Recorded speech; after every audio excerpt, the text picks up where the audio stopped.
isn't always something that you can project or predict with any accuracy. So I find that a lot of business owners that I do meet with are relying on other sources of income, or they're drawing on their lines of credit against their existing homes, or they're selling investment properties to actually fund their business or to keep them surviving in business. So I think the two key areas that people struggle with as a business owner is, one, the cash flow, and knowing that you can actually afford the property because you're getting a regular income. And the second issue is, obviously, as a new business owner, a lot of banks may look at us as a high risk, particularly if we're in the beginning stages of our business. But once we have got the business up to a level where we have some amount of predictability in terms of regular cash flow, and we've got some savings history, and we've got tax returns that show that we are earning enough money to actually borrow that money for an investment property, we can overcome those hurdles. Fantastic. So what do you see happening in the general property market? That's a bit of an interesting question. Interestingly enough... We want to know, don't we? I want to know where I'm going to make my money. It's quite surprising. We've had 2 interest rate rises just recently, and I have people calling me wanting to purchase investment properties. So one would think that with the interest rates rising at the moment, that people would possibly be scared of investing because we don't know where interest rates are going to go. Yeah. We don't know how far they're going to go. We don't know if they're going to drop back again. But the general consumers have a high level of confidence in the property market. We've seen the property market go up tremendously over a 5-year period, and despite the media's efforts to tell us that we're going to crash, we're going to crash, you know, it's doom time for property in Melbourne, we actually haven't seen that in most instances.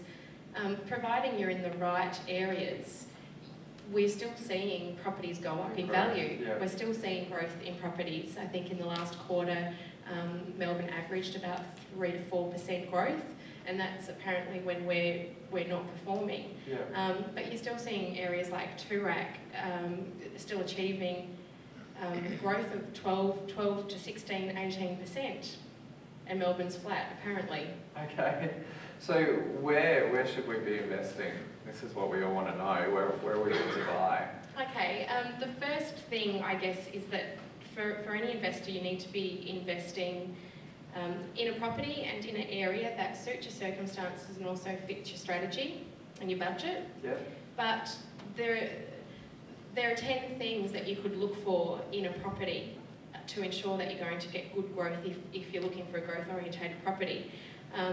One of them is water and golf course. Those 2 properties always tend to go up in value a lot faster than any other types of property. Obviously, being close to amenities is a major draw card. So schools? Schools is one thing. If you're investing in apartments, for example, you're not necessarily going to be focused on schools. Yeah. If you're investing in houses, then schools, particularly areas where people want to get their children into those schools because they're the best in the area, you'll find that people will rent in the areas just to get their children into school and perhaps relocate at a later stage.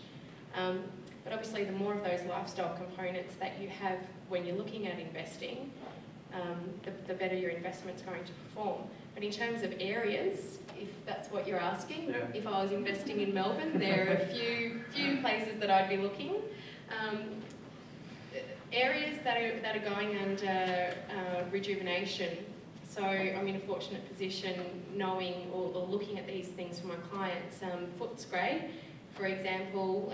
Does anyone live in Footscray or have any investments in Footscray? Got an investment in Footscray? Okay, it'd be safe to say then that Footscray isn't a particularly good area at the moment. It's not a great area. People aren't jumping to get into Footscray, but Footscray's got a lot going for it in terms of its proximity to the CBD. It's within a 7k radius. And if we look at the property prices within a 7k radius of the CBD, north, east and south, we'll realise that Footscray is undervalued in comparison. We've also got the Docklands, which is a 15-year project that's developing rapidly towards the Footscray area. So we'll see the joining of the suburbs And the other thing that I do know about Footscray is that it's actually earmarked to go under urban renewal in about 2012. So the government has earmarked a lot of money to go into the area to upgrade the amenities, the main street of Footscray. And for those of you who travel past Footscray, often you may have noticed that developers are already in there, and you're seeing apartment buildings going up. So along with that, we'll start seeing cafe strips, restaurants, and more of the lifestyle amenities that we're used to down here in Chapel Street, for example. We'll see that start to happen in areas like Footscray. Dandenong's also got some great prospects for growth. Yeah. And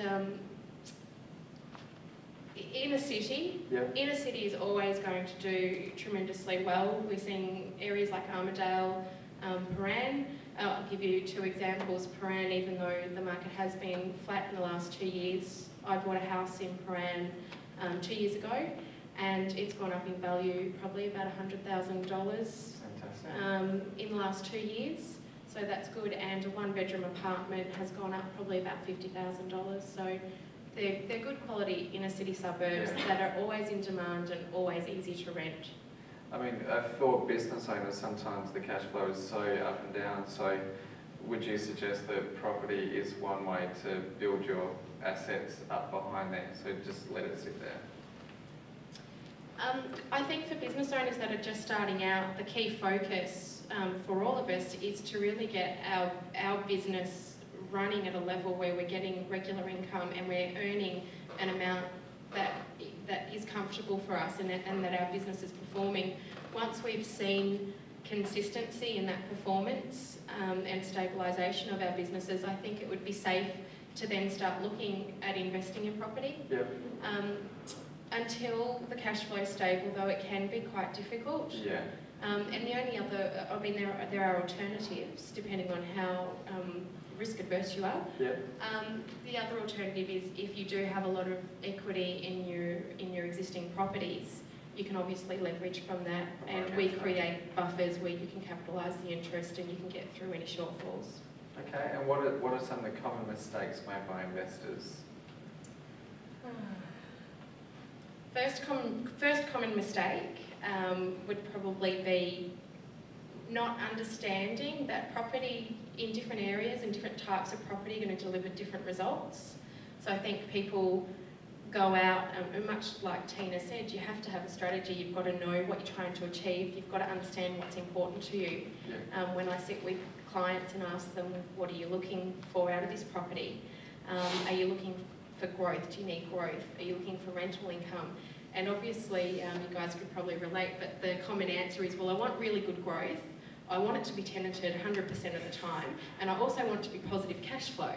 Well, it's generally one or the other. So to identify what the strategy is, what you need, whether it's the cash flow or if you need the steady, really, really regular tenants, you can't afford to have any shortfalls or any rental vacancies.